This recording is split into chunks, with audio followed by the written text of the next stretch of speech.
Assalamualaikum warahmatullahi wabarakatuh. Pada kesempatan yang berbahagia ini, kami akan melanjutkan cerita tentang kisah perjalanan hidup manusia yang mulia, Nabi Muhammad SAW, Sirah Nabawiyah bagian 3. Suwaibah. Sebelum kedatangan para wanita Bani Sa'ad, Nabi Muhammad SAW disusui oleh Suwaibah, yakni budak perempuan Abu Lahab. Hanya beberapa hari saja Nabi Muhammad SAW disusui oleh Suwaibah. Halimah As-Sa'diyah. Ketika Halimah dan suaminya, yakni Harits, kembali ke rombongan, mereka melihat semua kawan mereka telah mendapatkan bayi untuk dibawa pulang dan disusui. Melihat itu, Halimah berkata kepada suaminya, "Demi Tuhan, aku tak ingin mereka melihatku pulang tanpa membawa bayi. Demi Tuhan, aku akan pergi kepada anak yatim itu dan mengambilnya." Suaminya menjawab, "Tidak salah kalau engkau mau melakukannya. Semoga Tuhan memberi kita keberkahan melalui anak yatim tersebut." Akhirnya, Halimah dan suaminya kembali menemui Aminah dan membawa Nabi Muhammad SAW ke dusun mereka. Aminah melepas bayinya itu dengan perasaan lega bercampur sedih. Lega karena akhirnya ada yang mengasuh Nabi Muhammad SAW, sedih karena harus berpisah dengannya selama 2 tahun ke depan. "Pergilah nak, ibu menunggumu di sini," bisik Aminah dengan pipi yang dialiri air mata. Tatkala menggendong Nabi Muhammad SAW, Halimah keheranan. "Aku tidak merasa repot membawanya, seakan-akan tidak bertambah beban." Kemudian Halimah menyusui Nabi Muhammad SAW. "Lihat, bayi ini menyusu dengan lahap," kata Halimah kepada suaminya. Setelah menyusui Nabi Muhammad, Halimah menyusui bayinya sendiri. Bayi itu juga menyusu dengan lahap. Setelah itu, Nabi Muhammad SAW dan bayi Halimah tertidur dengan lelap. "Anak kita tidur dengan nyenyak," bisik Halimah kepada suaminya. Padahal sebelumnya kita hampir tidak bisa tidur karena ia rewel terus sepanjang malam.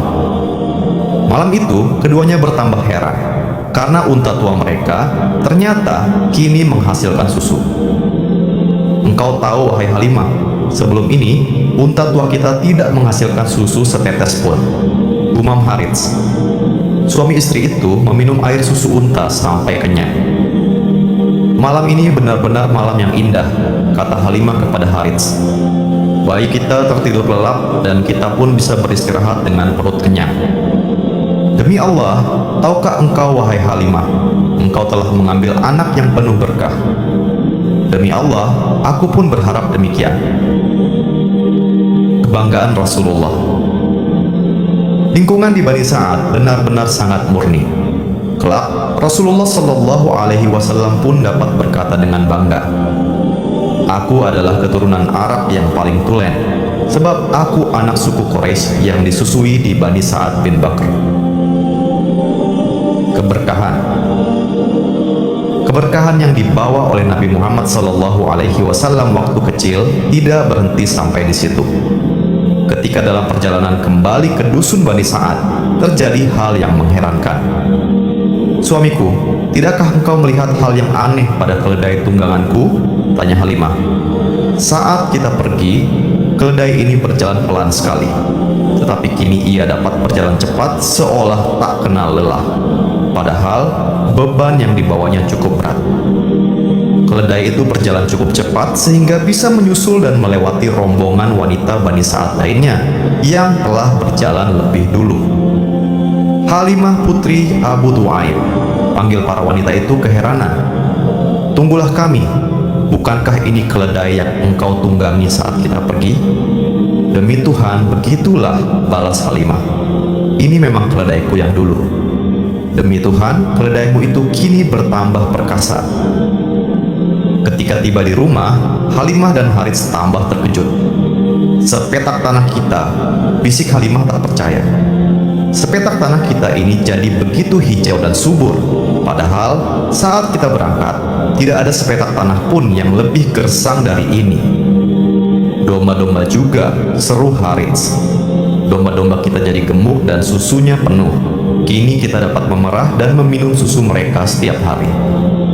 Begitulah keberkahan yang mereka terima selama mengasuh Nabi Muhammad Sallallahu Alaihi Wasallam. Namun, 2 tahun pun berlalu, kini tiba saatnya mengembalikan Nabi Muhammad Sallallahu Alaihi Wasallam kepada ibunya. Nabi Muhammad Sallallahu Alaihi Wasallam kembali ke dusun. Halimah dan suaminya mengembalikan Nabi Muhammad Sallallahu Alaihi Wasallam kepada Sayyidah Aminah. Alangkah bahagianya Aminah bertemu lagi dengan putra tunggalnya itu. "Lihat, kini engkau tumbuh menjadi anak yang tegap dan sehat," ujar Aminah. Aminah memandang Halimah dan suaminya dengan mata berbinar-binar penuh rasa terima kasih. "Kalian telah merawat Muhammad dengan baik. Bagaimana aku harus berterima kasih?" Halimah dan suaminya berpandangan dengan gelisah. Sebenarnya mereka merasa berat berpisah dengan Nabi Muhammad Sallallahu Alaihi Wasallam. Mereka amat menyayangi anak itu. Selain itu, sejak Nabi Muhammad datang, kehidupan mereka dipenuhi keberkahan. "Kami cuma berharap andai saja engkau sudi membiarkan anak ini tetap bersama kami hingga menjadi besar. Sebab aku khawatir ia terserang penyakit menular yang kudengar kini sedang mewabah di Mekah," pinta Halimah. Aminah menyadari bahwa yang mereka pinta dan katakan ada benarnya, tetapi hatinya bimbang karena hampir tak sanggup berpisah lagi dengan putranya. Ketika Abdul Muthalib datang, bangga sekali ia melihat pertumbuhan cucunya yang begitu bagus di daerah pedalaman.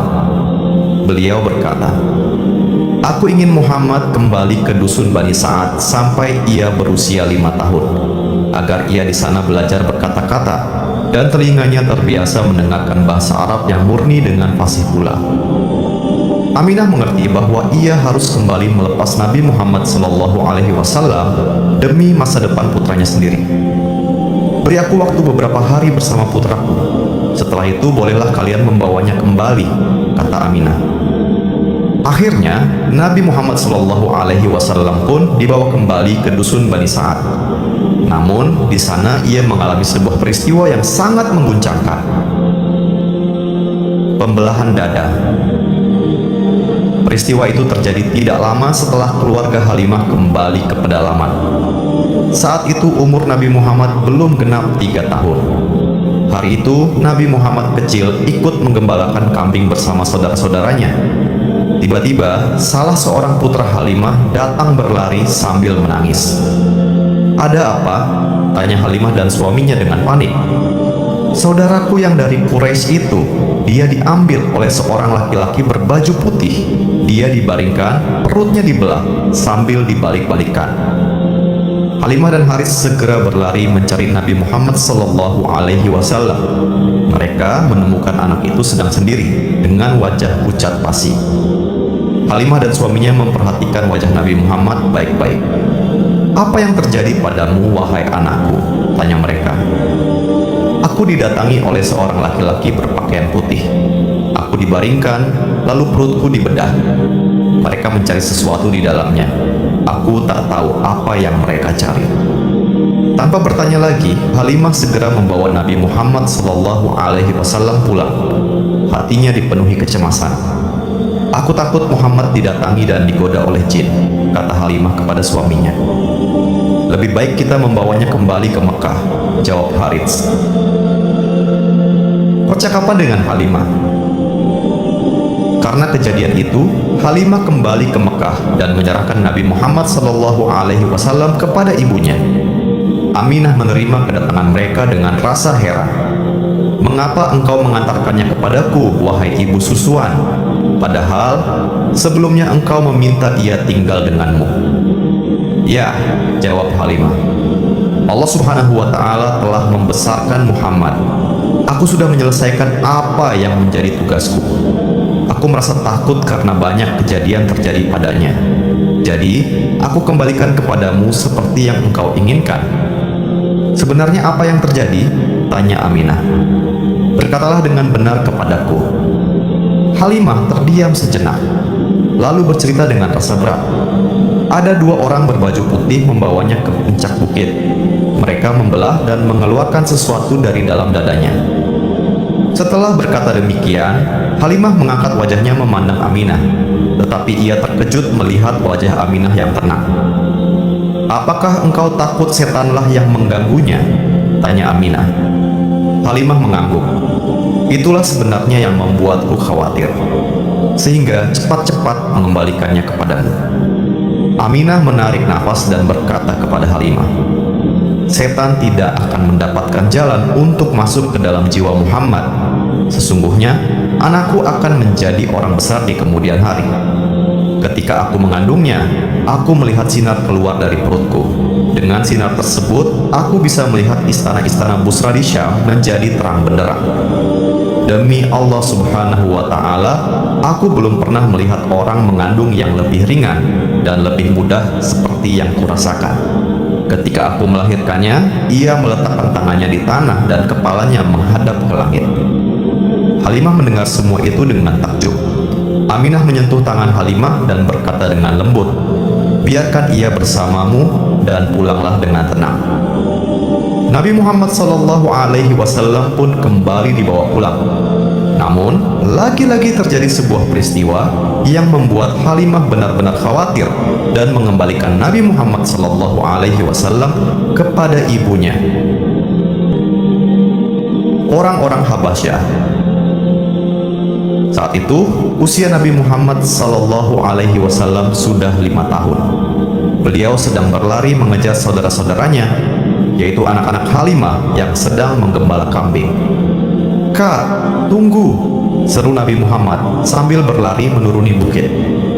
"Ayo Muhammad, kejar kami kalau bisa," ujar Syaimah, anak perempuan sulung Halimah sambil tertawa. Anak-anak itu terus bermain.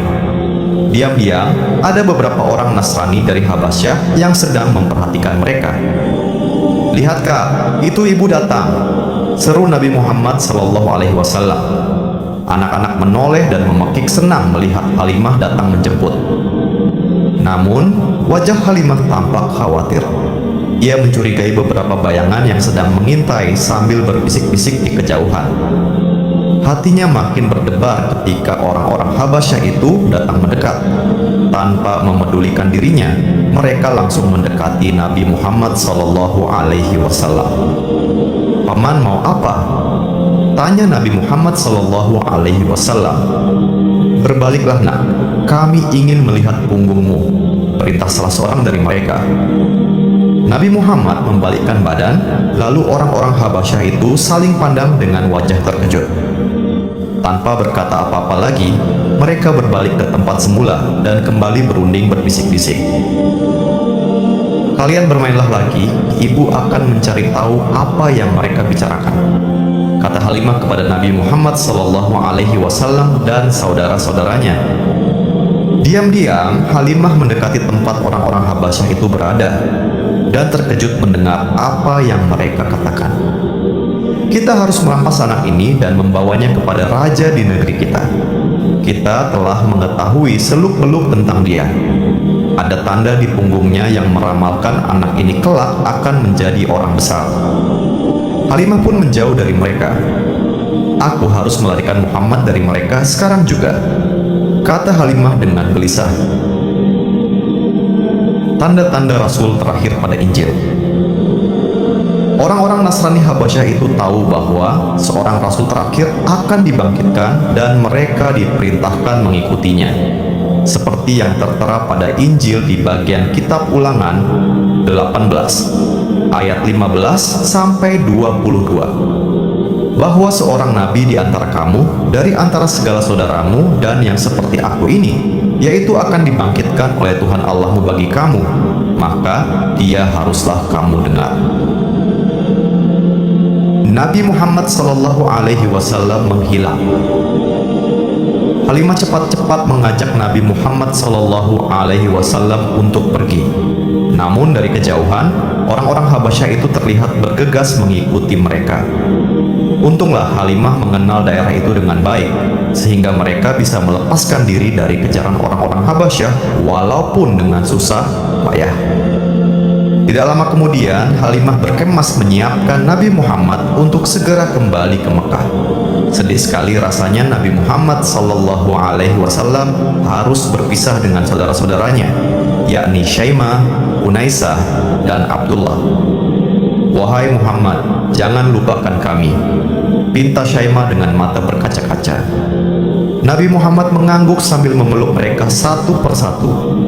Kemudian berangkatlah Nabi Muhammad Sallallahu Alaihi Wasallam meninggalkan dusun Bani Sa'ad dengan semua kenangan indah yang tidak akan pernah hilang dari benaknya seumur hidup. Halimah As-Sa'diyah pun mengelus kepala Nabi Muhammad dengan penuh kasih sayang. "Bergembiralah Muhammad, engkau akan berjumpa dengan ibu dan kakekmu." Mekah pada malam hari sangat ramai ketika mereka tiba. Saat melalui kerumunan orang itulah Nabi Muhammad Sallallahu Alaihi Wasallam terpisah dan hilang. Halimah kebingungan. Ia takut orang-orang Habasyah itu diam-diam masih mengikuti mereka dan mengambil kesempatan ini untuk menculik Nabi Muhammad Sallallahu Alaihi Wasallam. Sambil menangis, Halimah mendatangi Abdul Muthalib. "Sungguh, pada malam ini aku datang dengan Muhammad. Namun ketika aku melewati Mekah atas, ia menghilang dariku. Demi Allah, aku tidak tahu di mana kini ia berada." Setelah memerintahkan orang untuk mencari, Abdul Muthalib berdiri di samping Ka'bah, lalu berdoa kepada Allah Subhanahu wa Ta'ala agar dia mengembalikan Muhammad Sallallahu Alaihi Wasallam kepadanya. Bertemu kakek dan ibunda. Tidak lama kemudian, datanglah seseorang bernama Waraqah bin Naufal dan seorang temannya dari Quraisy. Keduanya menyerahkan Nabi Muhammad Sallallahu Alaihi Wasallam kepada Abdul Muthalib. "Ini anakmu, kami menemukannya di Mekah atas." Alangkah lega dan gembiranya Abdul Muthalib. "Cucuku," katanya sambil mendekap Nabi Muhammad Sallallahu Alaihi Wasallam. Abdul Muthalib memperhatikan cucunya dengan wajah berseri-seri. Abdul Muthalib membawa Nabi Muhammad Sallallahu Alaihi Wasallam bertawaf di Ka'bah. Setelah itu, ia memintakan perlindungan Tuhan untuk cucunya itu dan mendoakannya. "Mari kita menemui ibumu sekarang," ajak Abdul Muthalib. Alangkah senangnya anak dan ibu itu ketika mereka saling bertemu. Walaupun demikian, tersisip kesedihan di hati Nabi Muhammad Sallallahu Alaihi Wasallam ketika beliau melepas Halimah As-Sa'diyah, ibu susuan yang selama ini telah merawatnya dengan limpahan kasih yang besar. "Selamat tinggal Muhammad, jadilah orang besar seperti yang pernah dikatakan ibumu," kata Halimah sambil beranjak pergi. Sampai dewasa, Nabi Muhammad Sallallahu Alaihi Wasallam tidak pernah memutuskan tali silaturahim dengan ibu susunya itu. Gembala kambing. Mulai dari hidupnya di Bani Sa'ad sampai masa kecilnya di Mekah, hidup Nabi Muhammad Sallallahu Alaihi Wasallam dilalui sebagai seorang pengembala. Waraqah bin Naufal. Waraqah bin Naufal adalah paman Sayyidah Khadijah, kelak menjadi istri Nabi Muhammad Sallallahu Alaihi Wasallam. Waraqah bin Naufal tidak menyukai berhala. Ia tetap mengikuti ajaran Nabi Ibrahim dan Nabi Ismail, menjadi hamba Allah Subhanahu wa Ta'ala yang setia. Ia tidak meminum minuman keras dan tidak berjudi, serta bermurah hati terhadap orang-orang miskin yang membutuhkan pertolongannya. Di bawah asuhan sang kakek. Saat itu, Abdul Muthalib bertindak sebagai pengasuh cucunya. Ia mengasuh Nabi Muhammad Sallallahu Alaihi Wasallam dengan sungguh-sungguh dan mencurahkan segala kasih sayangnya. Abdul Muthalib adalah pemimpin seluruh Quraisy dan Mekah. Untuknya, diletakkan hamparan khusus tempat duduk di bawah naungan Ka'bah. Anak-anak beliau, yakni paman-paman Nabi Muhammad, tidak ada yang berani duduk di tempat itu. Mereka duduk di sekeliling hamparan itu sebagai penghormatan kepada ayah mereka. Suatu saat Nabi Muhammad Sallallahu Alaihi Wasallam yang saat itu masih kanak-kanak duduk di atas hamparan tersebut. Serentak, paman-paman beliau langsung memegang dan menahan Nabi Muhammad agar tidak duduk di atas hamparan. Namun, ketika Abdul Muthalib datang dan melihat kejadian tersebut, ia berkata, "Biarkan anakku itu.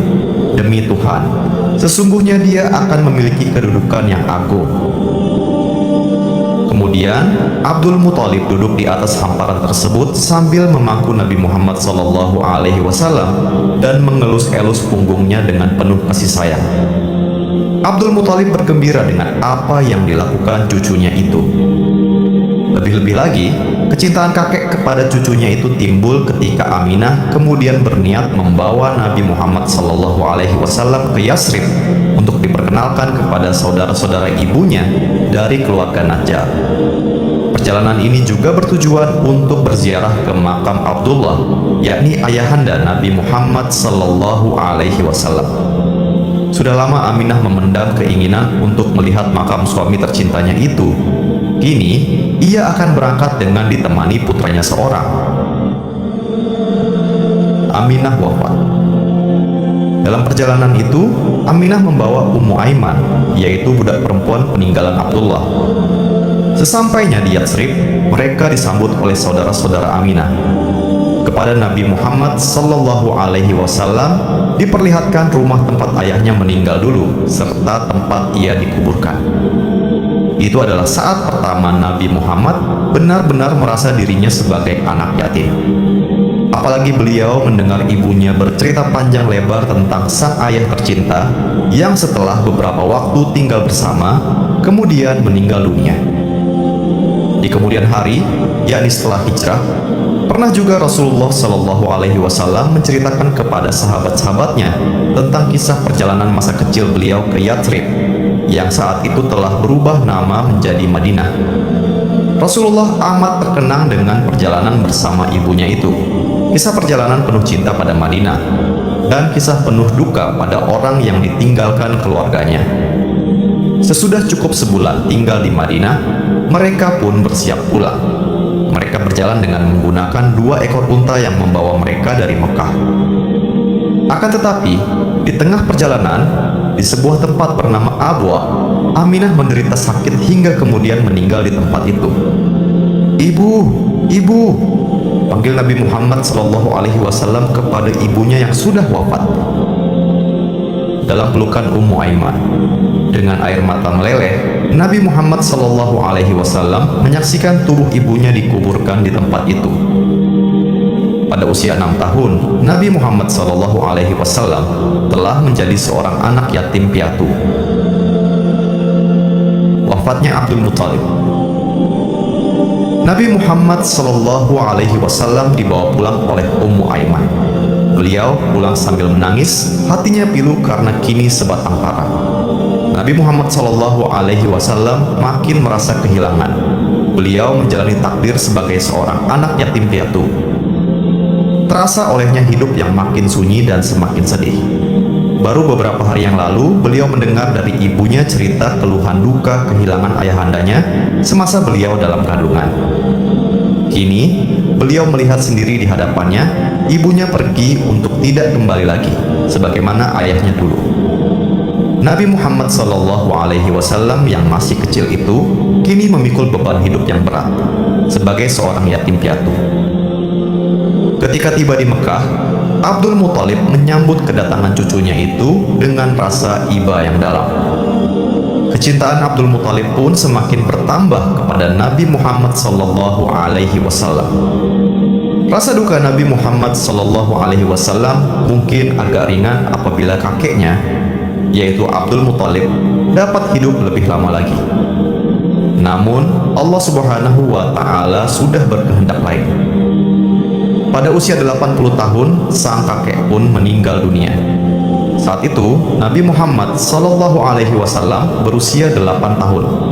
Beliau mengiringi jenazah sang kakek ke kubur sambil berlinangan air mata. Kenangan sedih sebagai anak yatim piatu membekas begitu dalam pada diri Rasulullah SAW, sehingga di dalam Al-Quran pun disebutkan ketika Allah Subhanahu wa Ta'ala mengingatkan Rasulullah SAW akan nikmat yang dianugerahkan kepadanya di tengah kesedihan itu. Bukankah dia mendapatimu sebagai seorang yatim, lalu dia melindungimu? Dan dia mendapatimu sebagai seorang yang bingung, lalu dia memberikan petunjuk. Al-Quran Surah Ad-Duha ayat 6 sampai 7. Keluarga Umayyah. Kewafatan Abdul Muthalib merupakan pukulan berat bagi keluarga Hashim. Tidak ada anak-anak Abdul Muthalib yang memiliki keteguhan hati, kewibawaan, pandangan tajam, terhormat, dan berpengaruh di kalangan Arab seperti dirinya. Kemudian, keluarga Umayyah tampil ke depan mengambil tampuk kepemimpinan yang memang sejak dulu mereka idam-idamkan, tanpa menghiraukan ancaman yang datang dari keluarga Hashim. Diasuh Abu Thalib. Sebelum wafat, Abdul Muthalib menunjuk salah seorang anaknya untuk mengasuh Nabi Muhammad SAW. Ia tidak menunjuk Abbas yang kaya, namun agak kikir, dan tidak menunjuk Harits, putranya yang tertua, karena Harits adalah orang yang tidak mampu. Abdul Muthalib memilih Abu Thalib untuk mengasuh Nabi Muhammad SAW. Karena sekalipun miskin, Abu Thalib memiliki perasaan yang halus dan paling terhormat di kalangan Quraisy. Abu Thalib juga amat menyayangi keponakannya itu. Budi pekerti Nabi Muhammad SAW yang luhur, cerdas, suka berbakti, dan baik hati sangat menyenangkan Abu Thalib. Bahkan ia lebih mendahulukan kepentingan Nabi Muhammad SAW daripada anak-anaknya sendiri. Begitupun sebaliknya, Nabi Muhammad SAW amat mencintai pamannya, yakni Abu Thalib. Beliau tahu bahwa pamannya memiliki banyak anak kecil dan hidup dalam kemiskinan. Namun demikian, pamannya tidak pernah berhutang kepada orang lain. Abu Thalib lebih suka bekerja keras memeras keringat untuk menafkahi keluarganya. Karena itulah, tanpa ragu, Nabi Muhammad SAW ikut bekerja seperti anak-anak Abu Thalib yang lain. Beliau membantu pekerjaan keluarga Abu Thalib, menggembalakan kambing, dan mencari rumput. Abu Thalib merasa bahwa Nabi Muhammad SAW kelak akan menjadi orang yang bersih hatinya dan dijauhi dari dosa. Ia yakin jika mengajak Nabi Muhammad berdoa, Tuhan akan mengabulkan permohonannya. Seperti yang dilakukannya ketika orang-orang Quraisy berseru, "Wahai Abu Thalib, lembah sedang kekeringan dan kemiskinan melanda. Marilah berdoa meminta hujan." Maka Abu Thalib keluar bersama Nabi Muhammad SAW.